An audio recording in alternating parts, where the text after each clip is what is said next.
amigas, amigos, ito kasama na ang lunch at dinner ang ating iluluto ngayon.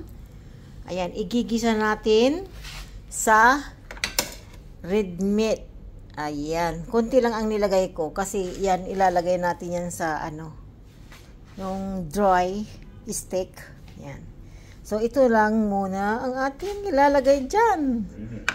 So magluluto tayo ng pinakbet. Pinakbet na hindi Pangasinan. Ito Ilocano kasi Pangasinan wala pong kalabasa. At saka walang sitaw ang aming pakbet. So ayan, mag-umpisa na po tayong maggisa sa kamatis. Ayan, igisa natin sa kamatis para tapos meron tayong siyempre bagoong yan. Meron tayong bagoong. Oh, yan.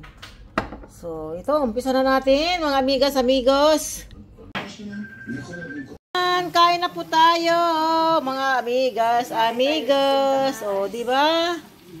Ayan po, okay na ang ating steak. O, tapos meron tayong rice.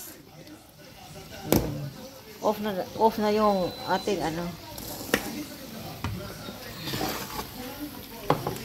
Ayan. Tapos ito, ang dami nating pagkain.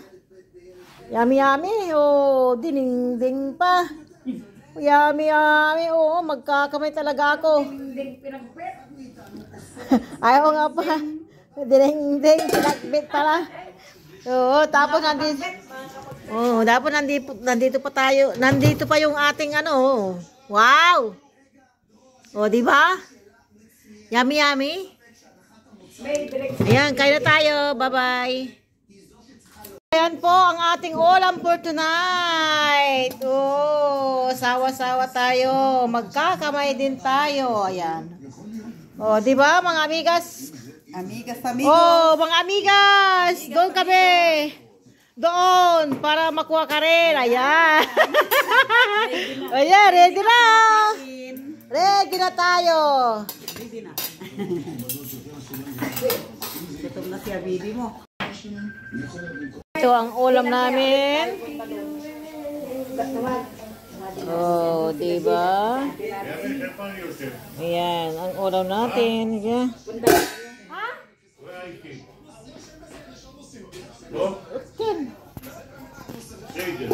Oh, diba? Diba? Ang sarap nan.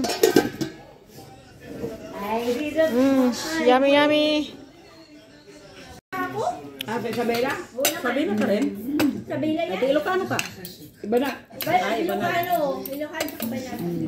Anong masasabi mo sa gulay? Masarap. Masarap? Kalimutan ko pangalan ko. Nakalimutan da. Nakalimutan ko yung tainga ko. Magkapa ako, hindi ko magkapa. Saan ba? Darling, nakalimutan ko yung tainga ko, hindi ko magkapa. Diba? Bagoong lang yan ang alam ni Vilma yan ang nilagay ko dyan. Bagoong lang. Bagoong lang. Wala nang hapkap. Wala nang bitchin, wala nang Ganyan ako magluto. May nahanap ako eh. Hinahanap mo gold.